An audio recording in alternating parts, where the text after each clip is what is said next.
Take a look at your MT12, LT5, and 6 seminar on the multiplication and addition rules.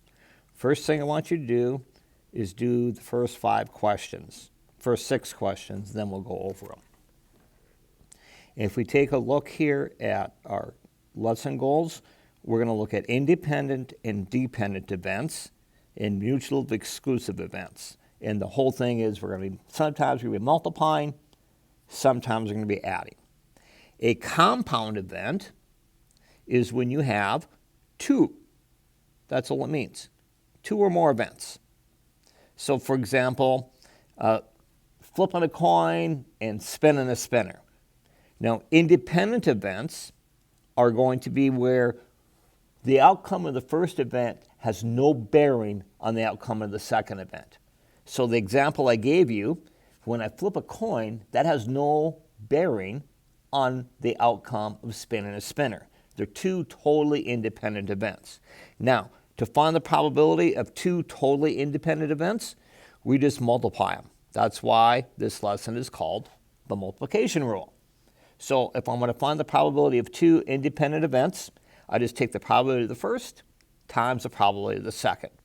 So if I take a look at this problem on example 1, we got Sarah.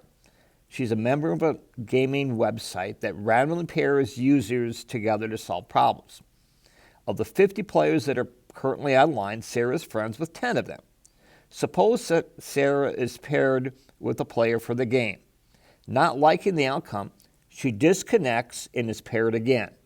What's the probability that Sarah is not paired with a friend in either match? Well, they're independent because when she quits, she has 50 people to choose from again. So what happens the first time has no effect on the second time. So the probability that she's not paired with a friend, and since she has 10 friends, would be 40 out of 50. And I'm going to rewrite that. The complement of a friend. So that's 40 out of 50.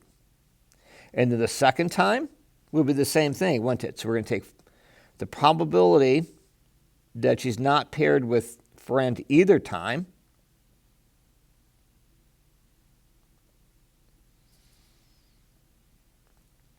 would be 40 out of 50 times 40 out of 50.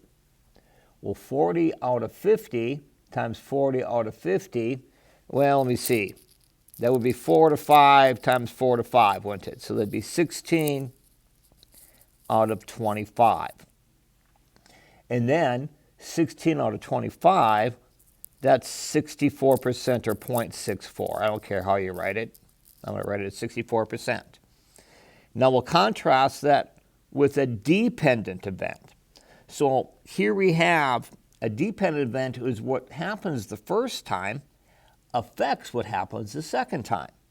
So I've got this bag of marbles here, and what happens if I choose a marble and I pull it out, that's going to decrease the number of marbles in the bag.